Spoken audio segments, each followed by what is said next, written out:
It's a radiant evening in the Wild West and Buster Scruggs rides his pony through segregated lands. He puts on a show of being a bright singing rancher, yet truly, he's the most hazardous shooter nearby, and there's a weighty prize on his head during his movements. Since it's a restricted beverage and thusly just fugitives will be served. Buster to make sense of. Yet, no one trusts him, and a rancher is even prepared to battle to throw him out. This attracts his firearm one moment to fire everyone in the saloon. Thereafter, Buster ventures a tad longer until he shows up at Frenchman's Gorge, a town he's never visited. His first stop is the neighborhood cantina, where he should abandon every one of his weapons conform to the no-gun strategy. Then, he joins a round of poker at the closest table under the condition he picks up the hand left by the player that recently left. Sadly, when Buster actually looks at cards, he finds the last player left since he had the scandalous dead man's hand and won't play it. Joe takes out his secret weapon to undermine Buster, yet he rapidly guards himself by kicking a free board on the table to raise a ruckus around town and make it turn against its lord, quickly killing Joe. Episode makes thick pressure assume control over the cantina, so Buster begins singing a tune he makes up on the spot about Joe, rousing everybody to sing and move along. Their bright tomfoolery is abruptly seek retribution. Yet again Buster demonstrates he's the quickest shooter nearby and, after skillfully shooting every one of the man's fingers, he at last kills him by taking a gander at him in the mirror just to flaunt. Buster is feeling self-satisfied and sure as expected when abruptly, another singing rancher shows up in the neighborhood. It's the youngster, who likewise moves Buster to a duel. Then the final remaining one, yet this time Buster passes on the grounds that he at last has found somebody quick. You can't be the boss always, and even chimes into the youngster's melody.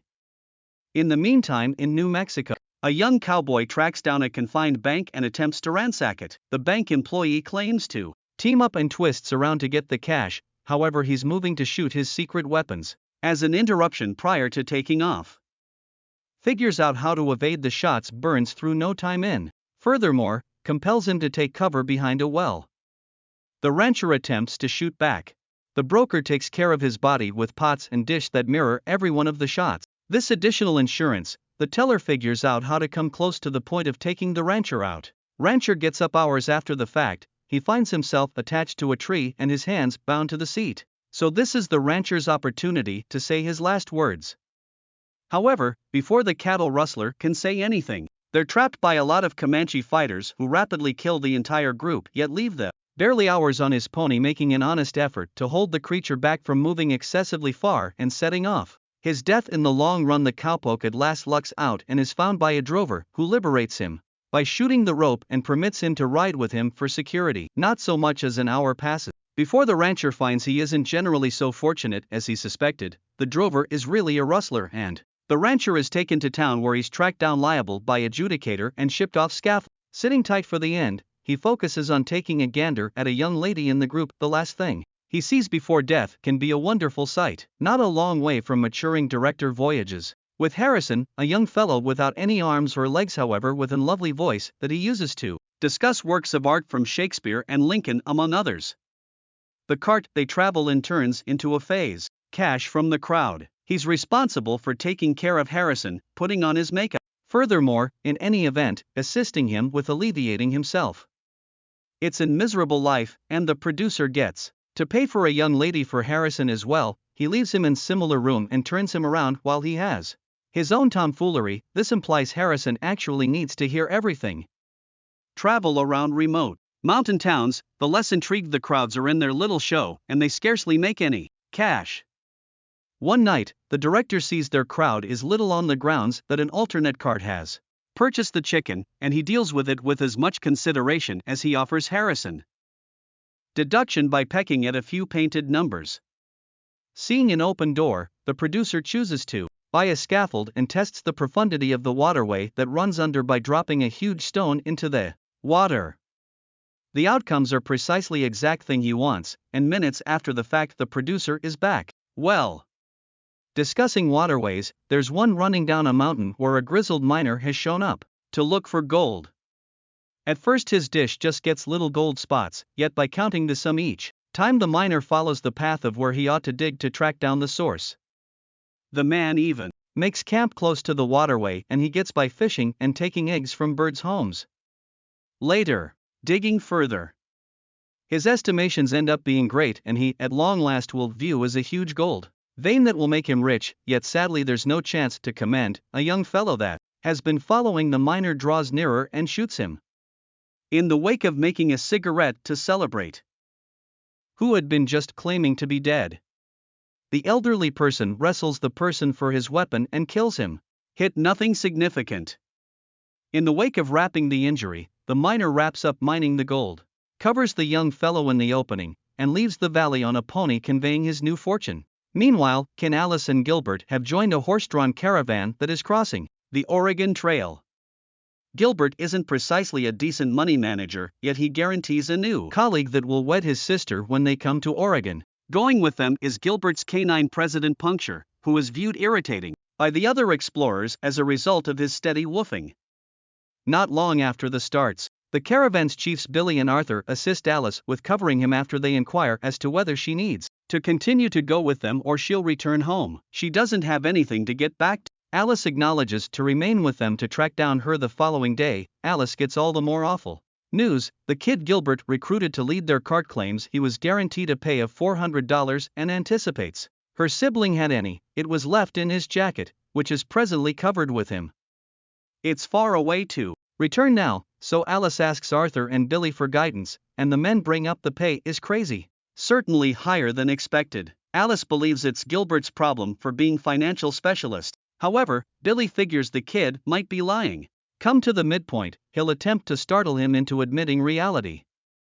Since he's not hers, Gilbert likewise assists hers with disposing of the canine by taking him to the center of the valley and driving him away with a shot at the sky. The excursion go on with no difficulty, and the recruited kid requests affirmation of his compensation. Billy converses with him and falls flat, so he offers Alice another option, since he's been contemplating resigning from the long caravan for some time now. He requests that Alice wed him, that way he can accept Gilbert's obligation and construct a legitimate family. Alice is very stunned to hear this. However, she's become attached. New footprints found nearby and minds his explorers just to find Alice is absent. It turns out she heard President Pierce close by and went to watch him bark some grassland canines, leaving the caravan farther than she understood.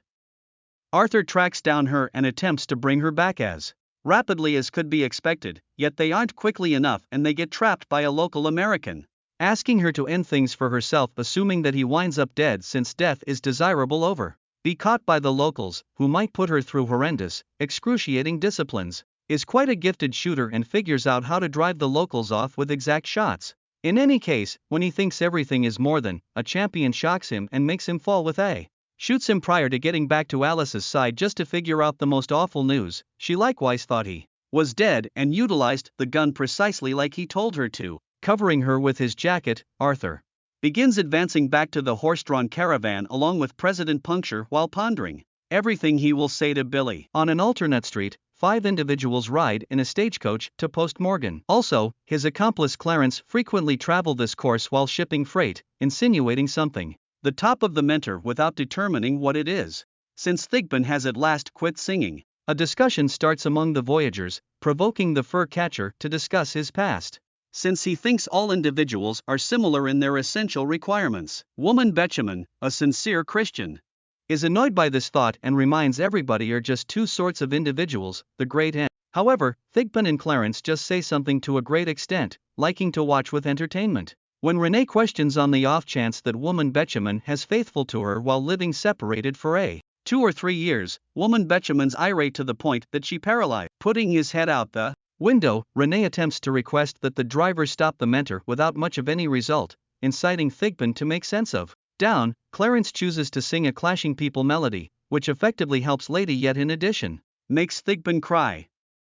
Inquisitive about these strange men, the catcher causes them to make sense of what precisely is their business, and Thigpen uncovers their abundance trackers. Their cooperation is secure. Admits he adores watching them bite the dust since there's a lovely thing in their objectives. Hearing this clearly crawls out the other 3 travelers, who are currently apprehensive of what looks for them at their objective. When the mentor comes to Post Morgan, Thigpen and Clarence snatch their freight, which ends up being a body, and enter the lodging where Everybody is remaining. Renee, woman Betjeman, and the catcher take more time to land. Everybody is remaining. Coach leave, realizing there won't be a way out if they need it. Subscribe for more videos like this. Thanks for watching.